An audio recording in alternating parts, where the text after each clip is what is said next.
we remain steadfast in our commitment in delivering local news that matters, stories that inspire, enriching the lives of Filipinos in the Philippines and across the globe. This is your GMA Regional TV. Buong puso para sa Pilipino.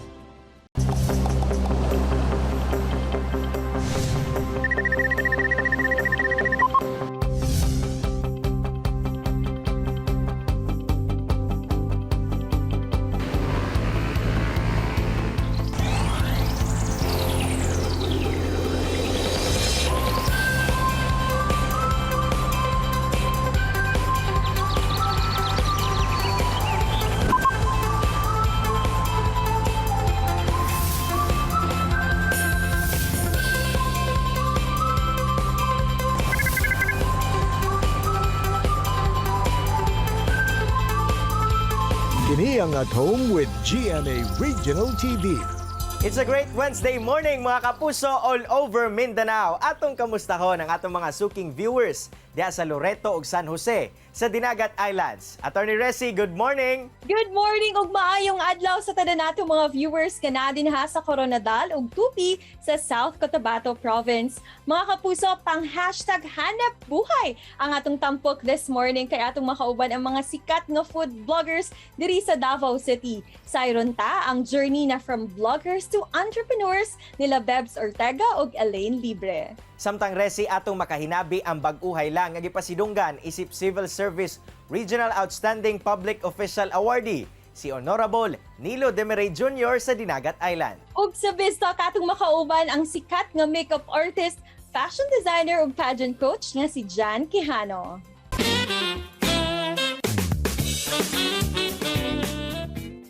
Mga kapuso, laing pride na sab sa Pilipinas ang atong makauban karong buntaga. Siya lang naman ang sikat na makeup artist / fashion designer ug pageant coach nga naa na karon sa nasod Amerika. Atong ilailahon this morning si Jan Quijano. Hello Sir Jan and welcome dito sa At Home with GMA Regional TV. How are you today?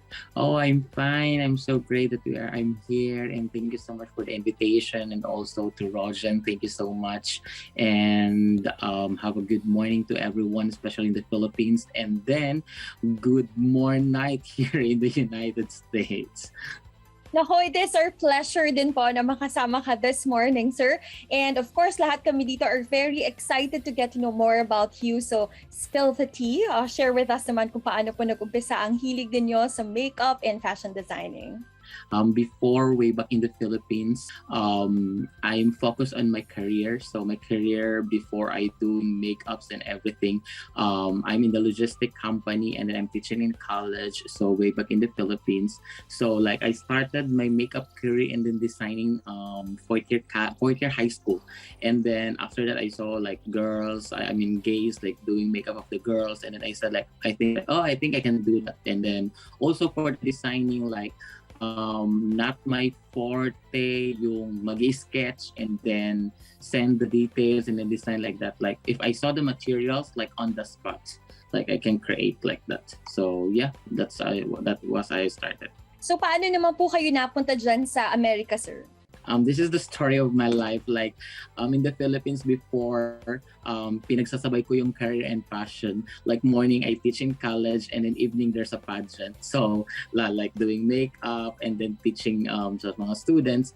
And then yeah, I mean napunta ako dito because of my career, because of the logistics. So one of the leading logistic company in the worldwide, that is the Kuehne Nagel. So they offer me the opportunity for the 18 months under them to work under probationary. And then I came here. So kahit pa nakafocus sa career, still yung kaluluha ko mahatak talaga dun. Oh my gosh, makeup, fashion designing and everything. Sir, hindi naman po may kakaila that apart from being a makeup artist and a fashion designer, mas kilala din po kayo as a pageant coach. Naku, as a fan, sino-sino na po ba ang mga beauty queens na iyong na-handle? Stacy from Cebu, handler of Steffi Abrasturi, Bessie Besanya from Manila, so now located in United States, one of the designer also of Kate Faith now competing in Miss Aura, and especially in Bicol region also a lot of designers like Polly Lagyap, one of the designers right now of Kisses de la Vin. So yeah. Recently nga, together with our fellow Mindanaoan Miss Rojan Morris, ay ibinida ninyo ang Gawang Pinoy sa New York Fashion Week. How was the experience for you, sir? It's so like fulfilling kasi nasa showcase din yung mga gawa ng Pinoy. So not only locally na nakikita, but now internationally, and then joining with a lot of good designers also, and then airing in the billboards and everything. So it's so overwhelmed kasi hindi talaga nagpapatalo yung gawang Pinoy. Grabe, you guys are making names na sa international stage. Kumusta ang feeling, sir? Ang feeling is like mixed emotions because you cannot predict what's the plan of the Lord na ibibigay sa iyo. Darating at darating na lang na, oh my gosh, andito na pala ako. But to all the racing, yung mga pasikat, yung mga gustong sumikat and all, just work on it, believe in yourself, trust the process, and then of course, trust the plan of the Lord. Thank you very much, Sir Jan, and congratulations again sa lahat ng iyong mga achievements. We are truly, truly proud of you. Stay healthy and be safe. Salamat kaayo at ni kamo pud, ingat pud mo dira sa tanan ng mga taga-atua dira sa mga Kabisayao nun. Mag-ingat mo permi o dili magpasaway kay kaning atong dilubyo na nasa tuang pandemya is dili basta-basta. So always keep safe and then pray always. Thank you so much, Attorney, for this day, and have a nice day. Kini ang At Home with GMA Regional TV.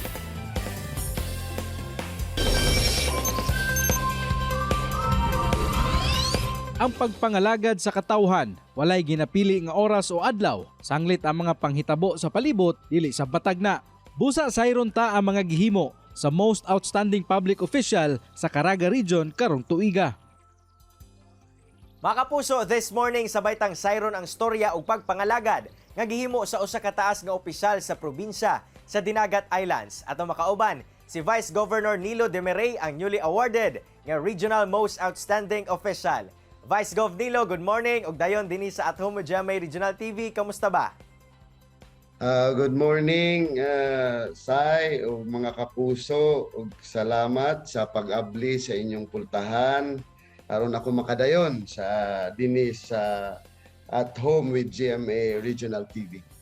Sir Nilo, sigurado ko nga hangover pa ka sa imuhang award nga nadawat nga dili gayud tiaw. Pero sir, unsa ba ang imuhang gibati ron nga nakadawat ka sa maong award?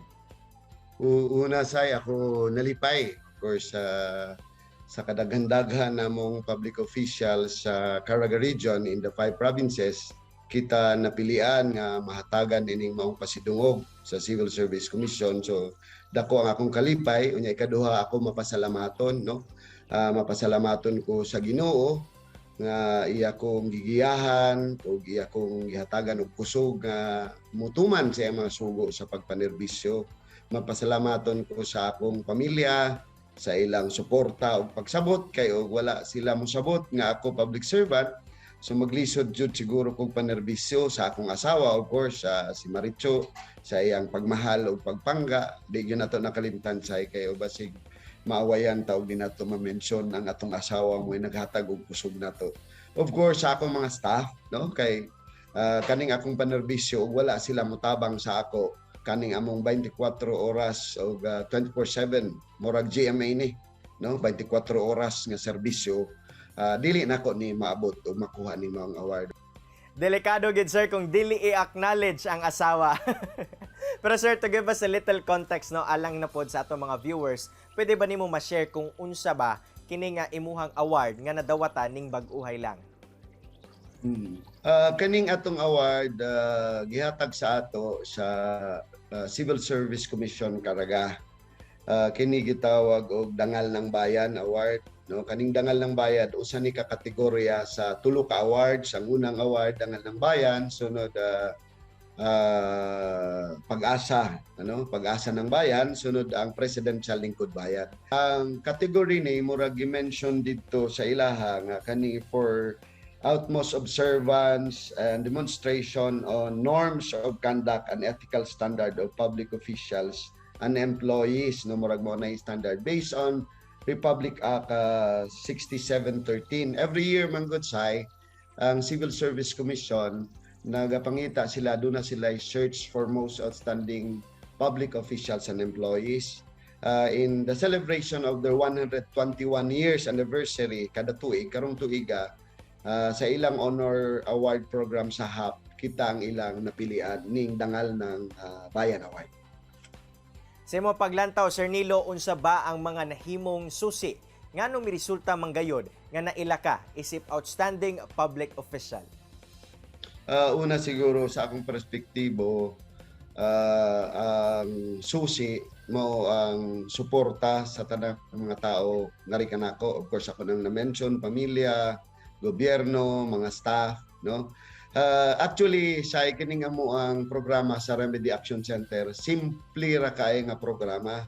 Ang amo gusto lang namo ipaabot ang tanang programa sa gobyerno ngadto sa mga tao. Pero ang nakahimo aning siguro nakitaan sa civil service nga extraordinary kay ang programa among gihatod door to door. So pananglitan kung ikaw nasakit, manawag ka lang mo text ko ang panamo sa inyong balay, tawagan na mo ang hospital mangandam, unya manihatod ka namo kung duna kay kung pobre ka, ang imong papel nga wa kay bayran among andamon, ihatod ka namo balik sa imong balay nga naa na kay resita kompleto wa kay bayran. So ingon ana kasimple gundil nga ang amo ang programa, tanang programa sa gobyerno ihatod door to door. Door-to-door service gyud di ay ang inyuhang ginahimo, Sir Nilo. Upon having an award, places with responsibility sabno, busa alang nimo, sir, unsa ba ang responsibilidad nga nakalakip karon anang award nga imuhang nadawatan?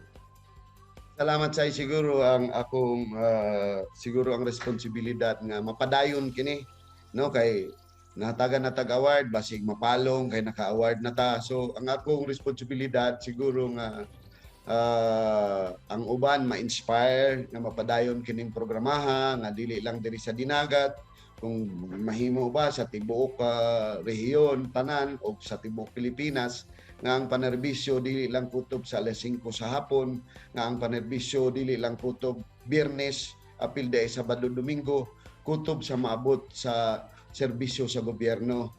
Sir Nilo, any message ngadto sa ato mga kapuso, labi na sa mga lumulupyo sa Dinagat Islands? Salamat say sa tanang kapusong dinagatnon, no, kay ubay-ubay ning kapusong dinagatnon say. Ako moingon kaninyo nga ang inyong vice-gobernador uban sa Remedy Action Center, kung doon na mo yung mga problema o doon na yung mga programa sa gobyerno nga wala maabot kaninyo, text, tawag, message o bisita kamo sa Remedy Action Center. Kay kami maningkamot kutob sa among mahimo, kami abli 24 oras, 7 ka adlaw sa matag semana, basig unsang orasa pwede ka mo mutawag, mo text ka namo kay andam kami mo serbisyo kaninyo. Daghang kayong salamat, Vice Governor Nilo Demiray sa Dinagat Islands. Sa imong oras nga gihatag dinhi sa At Home with GMA Regional TV. Amping mo kanunay. Sa pagpanamilit say ako moingon nga ako, ikaw, kitang tanan kapusong Remedy. Daghang salamat. Chillax lang mga kapuso, kay mo balik pa ang At Home with GMA Regional TV. Kini ang At Home with GMA Regional TV.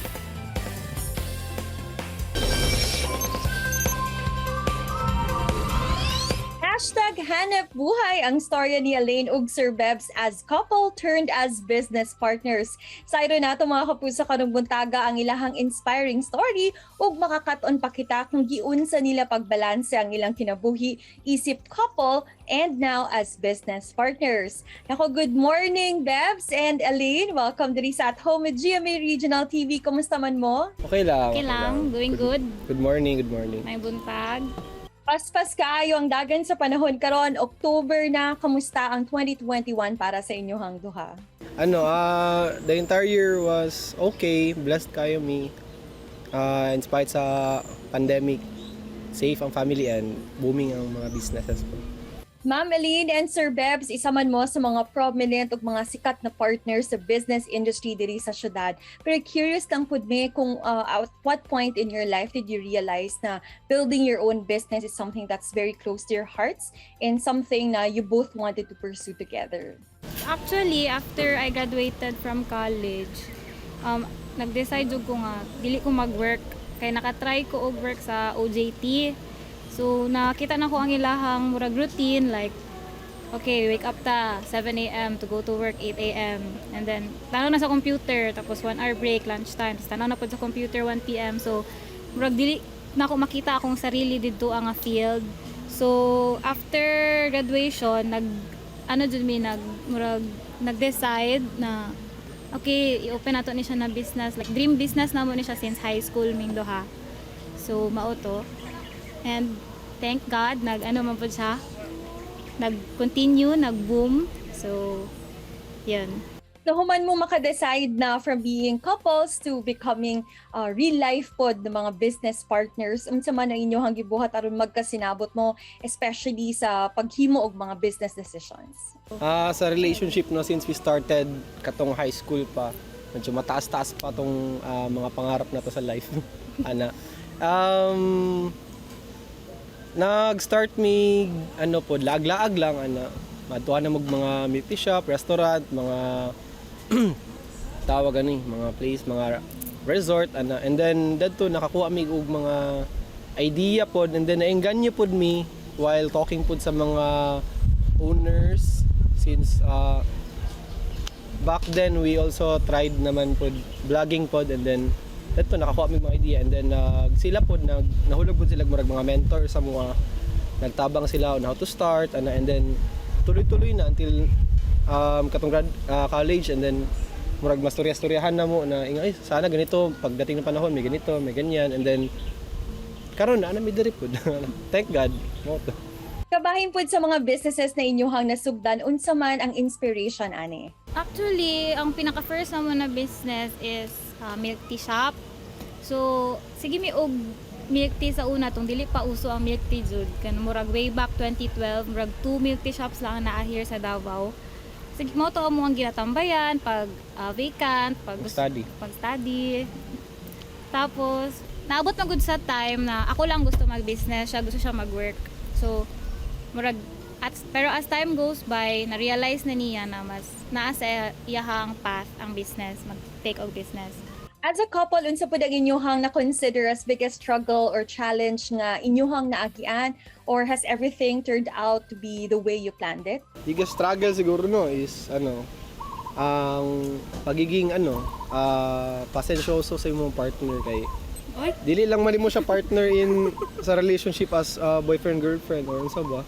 Partner pa din mo sa business, 'di ba? And then kapag may times na mag-away man jud mo, murag maapektuhan pud ang tindahan, like mga bad vibes mo, apektuhan tanan ana.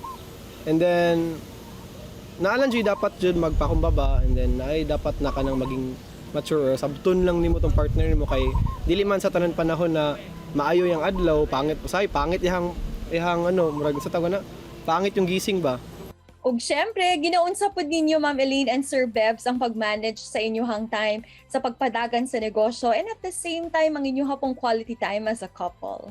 Sabot na na dati pa nga dapat sa isa ka month makabakasyon mig mga 3 days ana dira man gud ang peace of mind ba makuha na mo dira tapos murag maka-gain mi og more knowledge or more insights about sa idungag sa business kay naa mi quality time together. Ang i-update po nimo ang imong partner kung kamusta siya as a person, kamusta ang emotional status ganyan. So ganyan siya every month na once murag maski once a month lang jud siya pero big impact siya sa mua as a couple. And finally, naabo mo yung mga advice or tips naman para sa ating mga future businessmen, mga aspiring po natin ng mga teenagers nga nananaw ka nato karon na naapoy aspiration na musulod sa business industry?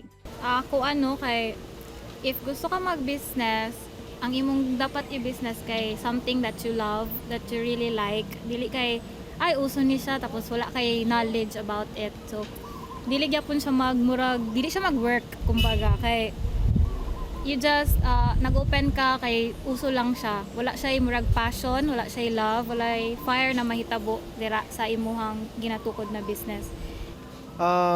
Si Lord no ginahatag man jud niya ang gusto sa imong heart niya. Kung gusto jud nimo na, ang puon nimo ihatag jud na niya. And then mao to pag saka ba? Pag na kay business, ayo lang pug kaayo ka discourage if mga family, friends ug mga kailan nimo dili mo support sa imuha kay usually ang mag-support gid mo kay mga strangers or mga nakakita lang sa post nimo sa Facebook or nakakita lang sa mga advertisement and then kato dapat happy ka always, dapat i-love nimo ang imong business kay kung dili wala na mag-love kung dili jud nimo i-love yung business. Daghang kayong salamat Ma'am Eileen and Sir Beb sa pag-share sa inyong success story alang sa atong mga kapuso diri sa Mindanao. Amping pirmi. Thank you po Attorney Resi and God bless you po. Thank you. Tayo mga kapuso, daghan kayod kitang nakatunan sa sikat nga couple turned business partners nga sila Bebs Ortega ug Elaine Libre. Gani usa sa ilahang sikreto kay mao ang ilahang pagbalanse sa ilahang oras isip couple and as business partners ug ang pinakaimportante sa tanan mao ang ilang pagsalig sa Ginoo. Samtang Resi, dakong pasalamat ni Vice Governor Nilo Demiray Jr. sa iyang nadawat nga Most Outstanding Public Official Award. Saad niini nga paningkamutan sa LGU nga mapadayon ang maayong pagserbisyo nga angay sa katawhan sa Dinagat Islands. Wala pud damhan ni John Quijano nga maabot niya karon ang iyahang pangandoy lang kaniadto.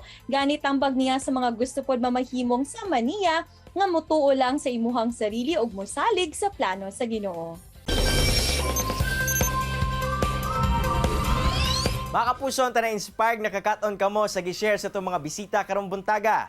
Sama na lang sa panultihon ni Steve Jobs nga the only way to do great work is to love what you do.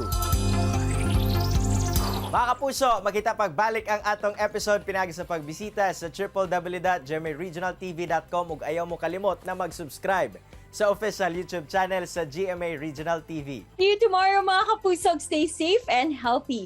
Ako si Attorney Resi Rizada. Kinisab si Cyril Chavez.